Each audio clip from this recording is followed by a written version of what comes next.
জাতীয় থেকে আন্তর্জাতিক প্রান্তিক জনপদ থেকে নগর চারপাশ ঠিক কী ঘটছে এই মুহূর্তে তা নিয়ে আয়োজন এখন চারদিক। আপনার সঙ্গে আছি আমি তৌহিদুর রহমান। এমবিবিএস ও বিডিএস ছাড়া ডাক্তার পদবি ব্যবহার বন্ধ করা সহ ৫ দফা দাবিতে চট্টগ্রাম মেডিকেলে কর্মবিরতি পালন করছে ইন্টার্ন চিকিৎসকরা। এতে ভোগান্তিতে পড়েছেন রোগী ও তাদের স্বজনরা। এ নিয়ে বিস্তারিত জানাতে যুক্ত হচ্ছেন সহকর্মী হোসেন জিয়াদ। ইন্টার্ন চিকিৎসকদের কর্মবিরতির কারণে তো ভোগান্তি হচ্ছে, তাদের দাবির বিষয়ে সংশ্লিষ্টরা আসলে কি বলছেন সে বিষয়ে বিস্তারিত জানান। তৌহিদ, মূলত আজকে সকাল ৯টার কিছু পর থেকে তারা এই কর্মবিরতি পালন শুরু করেছেন এবং তারা বলছেন যে তারা দীর্ঘদিন ধরে এই ৫ দফা দাবির আদায়ের জন্য নানা রকম কর্মসূচি পালন করেছেন। আজকে তাদের সাথে কিন্তু চট্টগ্রাম মেডিকেল কলেজের যেসব শিক্ষার্থী রয়েছেন যারা এমবিবিএস পড়ছেন তারাও কিন্তু একই সাথে যোগ দিয়ে মিছিল স্লোগান দিচ্ছেন। ৫ দফা দাবির মধ্যে প্রথম দাবি যেটি তাদের সেটি হচ্ছে এমবিবিএস এবং বিডিএস ব্যতীত অন্যান্যরা যাতে মেডিকেল অ্যাসিস্ট্যান্ট ট্রেনিং নিয়েছেন তারা যাতে ডাক্তার পদবি ব্যবহার করতে না পারে, যে কারণে আসলে সারা দেশে ভুয়া ডাক্তারের এক ধরনের অভিযোগ ওঠে। তারা আসলে মেডিকেল ডক্টরের অ্যাসিস্ট্যান্ট হিসেবে কাজ করবেন বলে আসলে তারা পড়াশোনাটি করেন, কিন্তু পড়াশোনা শেষ করে বিভিন্ন গ্রামে গঞ্জে উপজেলা বা বিভিন্ন জায়গায় তারা ডাক্তার পদবি ব্যবহার করেন এবং ভুল চিকিৎসা দেন রোগীদের। ফলে তারা যাতে সেই ডাক্তার পদবিটি ব্যবহার করতে না পারে সেই দাবি তারা জানাচ্ছেন এবং একই সাথে তারা বলছেন যে প্রায় সারা দেশে ১০,০০০-এর মতো ডাক্তার নিয়োগ পদ শূন্য রয়েছে, সেই শূন্য পদগুলোতে নিয়োগ করতে হবে। কারণ যেই সরকারি মেডিকেলগুলোতে চিকিৎসা দেওয়া হয় সেখানে আসলে পর্যাপ্ত চিকিৎসক নেই। তার মানে এই নয় যে দেশে চিকিৎসক নেই, তারা প্রতি বছরই পাশ করছেন। তারা দাবি করছেন যে সরকার নিয়োগ না দেওয়ার কারণে আসলে মানুষকে সঠিক যে সেবা সেটি তারা আসলে দিতে পারছেন না এবং তারা সেই দাবিটি তুলেছেন যে যথাযথ নিয়ম এবং স্বাস্থ্য সুরক্ষা যে আইনটি সেই আইনটি যাতে সরকার বাস্তবায়ন করে এবং তারা আজকে প্রথম দিনের যে কর্মসূচি সেটি তারা পালন করছেন এবং তারা বলছেন যে যতদিন তাদের আসলে এই কর্মসূচি বা তাদের যে দাবি দেওয়া সেই দাবি দেওয়া যতদিন মেনে নেওয়া হবে না ততদিন তারা তাদের এই কর্মসূচি চালিয়ে যাবেন আজকের পর থেকে। তো কর্মসূচিগুলো তারা সকাল থেকে নানান রকম স্লোগান আসলে এখানে দিচ্ছেন সেই কর্মসূচি বা দাবি দেওয়ার পক্ষে এবং একই সাথে তারা আরেকটি বিষয় বলছেন যে সরকার যে বিভিন্ন ডাক্তাররা যে অ্যান্টিবায়োটিক ব্যবহার করে সেই অ্যান্টিবায়োটিক যাতে ডাক্তারদের বাইরে কেউ ব্যবহার করতে না পারে। কারণ যত্রতত্র আসলে সারা দেশে বিভিন্ন চিকিৎসকরা বিভিন্ন ফার্মেসিগুলো থেকে প্রয়োজনে অপ্রয়োজনে একেবারে অপ্রয়োজনে সামান্য জ্বর সর্দি কাশি হলেও অ্যান্টিবায়োটিক ব্যবহার করা হচ্ছে, যেটি আসলে রোগীদের যে রেজিস্ট্যান্ট যে প্রতিরোধ ক্ষমতা সেটিকে নষ্ট করে দিচ্ছে।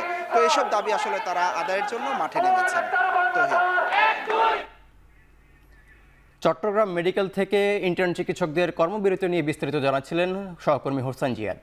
চুরি, ডাকাতি, গুম, খুন নির্মূলে পুলিশ বাহিনীকে কাজ করার তাগিদ দিয়েছেন স্বরাষ্ট্র উপদেষ্টা জাহাঙ্গীর আলম চৌধুরী। সকালে রাজধানীর সারদা একাডেমির ৪০তম বিসিএস এএসপি ক্যাডারদের সমাপনী কুচকাওয়াজে আরও জানান, পুলিশ কোনো রাজনৈতিক দলের দাস হওয়া যাবে না। একাডেমির প্যারেড গ্রাউন্ডে কুচকাওয়াজে প্রশিক্ষণার্থী ৬০ জন শিক্ষানবিশ এএসপি ক্যাডারদের অভিবাদন গ্রহণ করেন তিনি। পরে ধর্মগ্রন্থ ও জাতীয় পতাকা ছুঁয়ে শপথ করেন শিক্ষানবিশ সহকারী পুলিশ সুপার। এরপর প্রশিক্ষণকালীন বিভিন্ন বিভাগে শ্রেষ্ঠত্ব অর্জনের জন্য পুরস্কার গ্রহণ করেন তারা। অনুষ্ঠানে প্রধান অতিথির বক্তব্যে স্বরাষ্ট্র উপদেষ্টা বলেন, পুলিশের সেবা নিতে এসে কেউ যেন হয়রানির শিকার না হয়। এ সময় বৈষম্য বিরোধী চেতনা ধারণে পুলিশদের পরামর্শ দেন তিনি। সাধারণ মানুষকে সম্মান করতে শিখুন এবং সম্মান করুন। বৈষম্যহীন বাংলাদেশ গড়ার গণচেতনায় উদ্বুদ্ধ হয়ে আপনাদেরকে আত্মনিয়োগ করতে হবে। জনসম্পৃক্ততা বাড়িয়ে চুরি, ডাকাতি, গুম, খুন, রাজধানী, মাদক সমাজে সকল অপরাধ নির্মূলে কাজ করতে হবে। সরকারি কর্মকর্তা হিসেবে আমাদের কাছে বিভিন্ন গুরুত্বপূর্ণ ও সংবেদনশীল তথ্য থাকবে। এসব তথ্য শেয়ার করার ক্ষেত্রে সতর্ক থাকুন। আইন শৃঙ্খলা নিয়ন্ত্রণে পুলিশ এবং অন্যান্য বাহিনীর সমন্বয়ে ঢাকায় র্যাবের 5টি এবং সারা দেশে 10টি টিম সক্রিয় রয়েছে বলে জানিয়েছে র্যাবের মহাপরিচালক একেএম শহীদুর রহমান। রাজধানীর মাতুয়াইলে রাতে 7 12:30টার দিকে র্যাবের চেকপোস্ট পরিদর্শন শেষে একথা জানান তিনি। বলেন, কোনো ছিনতাইকারী যেন সহজে জামিন না পায় সেজন্য সরকার পক্ষের আইনজীবীদের সঠিক বিচার কাজ পরিচালনার অনুরোধ জানান তিনি। এ সময় নিজের হাতে আইন তুলে না নেয়ার আহ্বান জানান র্যাব মহাপরিচালক। সাংবাদিক তিনি বলেন, আসন্ন রমজান উপলক্ষে আইন শৃঙ্খলা নিয়ন্ত্রণে র্যাবের নিয়মিত অভিযান অব্যাহত থাকবে।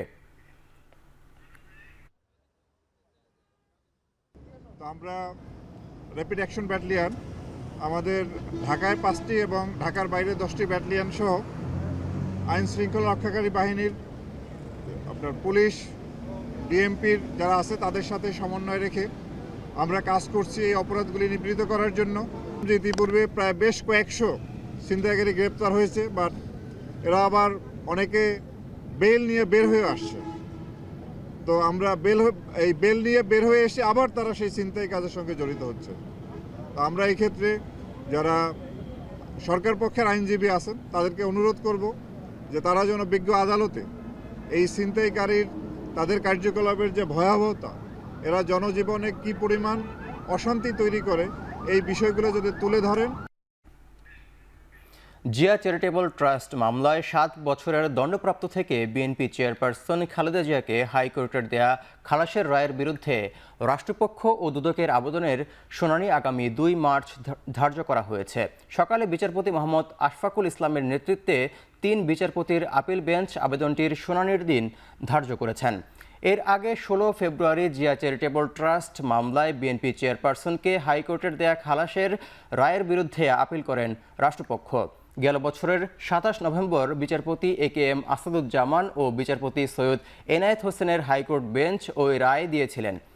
রায়ে খালেদা জিয়া ছাড়াও হারিস চৌধুরীর তৎকালীন একান্ত সচিব জিয়াউল ইসলাম ও সাবেক মেয়র সাদেক হোসেন খোকার একান্ত সচিব মনিরুল ইসলাম খানও এই মামলায় খালাস পান।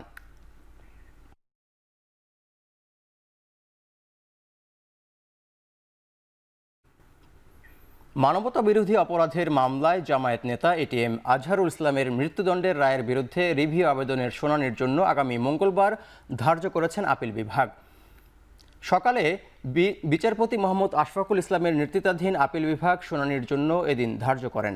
এর আগে ATM আজহারের রিভিউ শুনানি দ্রুত করতে আপিল বিভাগে আবেদন করেন অ্যাটর্নি জেনারেল মোহাম্মদ আসাদুজ্জামান ও চিফ প্রসিকিউটর তাজুল ইসলাম। 71-এর মানবতা বিরোধী অপরাধের মামলায় 2014 সালের 30 ডিসেম্বর ট্রাইব্যুনালে আজহারুলকে মৃত্যুদণ্ডের রায় দেন। এই রায়ের বিরুদ্ধে 2015 সালের 28 জানুয়ারি আপিল করেন আজহারুল। এই আপিলের উপর শুনানি শেষে মৃত্যুদণ্ড বহাল রেখে 2019 সালের 31 অক্টোবর আপিল বিভাগ রায় দেন। 2020 সালের 15 মার্চ আপিল বিভাগের পূর্ণাঙ্গ রায় প্রকাশ করা হয়। পূর্ণাঙ্গ রায় প্রকাশের পর তা পুনর্বিবেচনা চেয়ে 2020 সালের 19 জুলাই আপিল বিভাগে আবেদন করেন তিনি।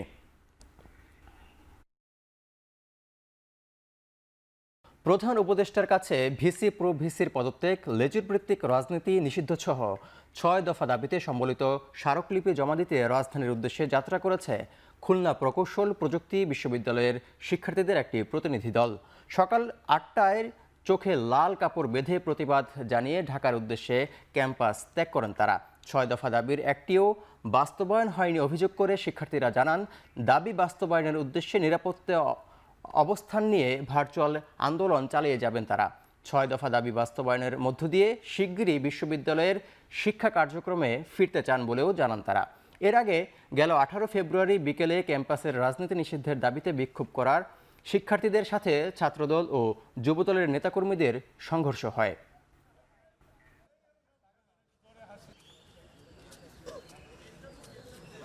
হামলার 5 দিন পরও অন্তর্বর্তীকালীন সরকারের প্রশাসন থেকে আমাদের কোনো প্রকার সাহায্য আসেনি, যোগাযোগ করেনি।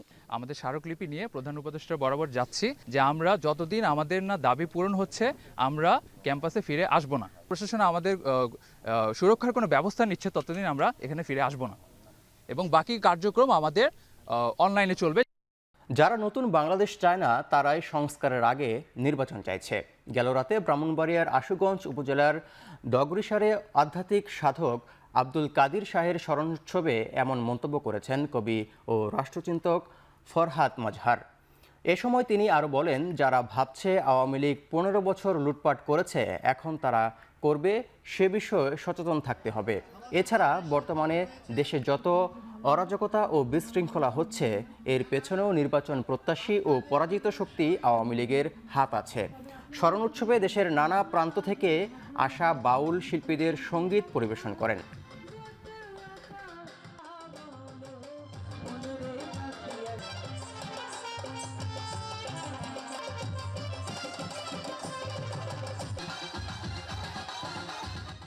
যারা আমাদেরকে বাংলাদেশকে নতুনভাবে গঠন করতে দিতে চায় না, তারা বলছে না, আমরা এখনই নির্বাচন চাই, আমরা এখনই সরকার গঠন করতে চাই। ওরা 15 বছর লুটপাট করেছে, আমরা আবার 15 বছর 20 বছর লুটপাট করব। এটা হলো তাদের বক্তব্য। ঢাকায় অবস্থান কর্মসূচিতে হামলার প্রতিবাদে সারা দেশে অনির্দিষ্টকালের কর্মবিরতি শুরু করেছে বিভিন্ন সরকারি অফিসের কর্মরত আউটসোর্সিং কর্মচারীরা। তারই অংশ হিসেবে চট্টগ্রামের সকাল 10টা থেকে সরকারি বিভিন্ন দপ্তরের সামনে জড়ো হয়ে মানববন্ধন ও বিক্ষোভ শুরু করেন তারা। বিক্ষোভে বক্তারা বলেন, সারা দেশে সরকারি দপ্তরগুলোতে প্রায় 2 লাখ আউটসোর্সিং কর্মচারী নানা পদে কাজ করেন। বিশেষ করে চালক, পিয়ন, গার্ড এবং টেকনিক্যাল নানা পদে আউটসোর্সিং কর্মকর্তারা সেবা দেন। গত 20 থেকে 25 বছর ধরে সরকারি দপ্তরে কাজ করেও তারা বেতন, বোনাস, বিভিন্ন ছুটি ও সরকারি অনুদান পান না। 2018 সালে একটি নীতিমালার মাধ্যমে তাদের কাছ থেকে সব সুযোগ সুবিধা কেড়ে নেওয়া হয়। এমনকি নারীরা মাতৃত্বকালীন ছুটিও পান না বলে অভিযোগ করেন বক্তারা। হামাসের পক্ষ থেকে পরবর্তী ধাপে জিম্মিদের মুক্তি নিশ্চিত দেয়া না হলে শর্ত অনুযায়ী ফিলিস্তিনি বন্দীদের রেহাই করবে না ইসরায়েল। ইসরায়েলি প্রধানমন্ত্রীর কার্যালয় আরও জানায়, জিম্মিদের মুক্তি দেওয়ার সময় হামাস যে অবমাননাকর অনুষ্ঠানের আয়োজন করে আসছে, সেটিও বন্ধ করতে হবে। আল জাজিরার তথ্য বলছে, শনিবার প্রতিরক্ষা বিভাগের কর্তা ব্যক্তিদের সাথে বৈঠকের পর ক্যাবিনেট সদস্যদের সাথেও আলোচনায় বসেন ইসরায়েলি প্রধানমন্ত্রী। বিশ্লেষকরা বলেছেন, বেনিয়ামিন নেতানিয়াহুর এমন সিদ্ধান্তে যে কোনো সময়ে ভেস্তে যেতে পারে চলমান যুদ্ধবিরতি চুক্তি। এদিকে ইসরায়েলের এমন সিদ্ধান্তে ক্ষুব্ধ প্রতিক্রিয়া জানিয়েছে হামাস। সংগঠনের পক্ষ থেকে বলা হচ্ছে, শুরু থেকেই যুদ্ধবিরতি শর্ত ভঙ্গ করে আসছে নেতানিয়াহু প্রশাসন। দুবাই আন্তর্জাতিক স্টেডিয়ামে এ গ্রুপের ম্যাচে মাঠে নামবে 2 চিরপ্রতিদ্বন্দ্বী ভারত পাকিস্তান। খেলা শুরু হবে বাংলাদেশ সময় আজ বিকেল 3টায়। সবশেষ 5 ওয়ানডেতে পাকিস্তানের জয় 2টিতে, হার 3টিতে। অপরদিকে সবশেষ 5টি ম্যাচে ভারতের জয় 4টিতে, হার 1টিতে। কাঁধের ইনজুরিতে শেষ হয়ে ফখর জামানের টুর্নামেন্ট, তার পরিবর্তে দলে ঢুকছেন ইমামুল হক। অপরদিকে পাকিস্তানের বিপক্ষে অপরিবর্তিত স্কোয়াডে নেই মাঠে নামার সম্ভাবনা ভারতের। ভারতের সব ম্যাচ দুবাইয়ে হওয়ার জন্য দলগুলোর তুলনায় বেশ খানিকটা সুবিধা পাচ্ছে তারা। অপরদিকে প্রথম ম্যাচ হারায় কিছুটা ব্যাকফুটে পাকিস্তান।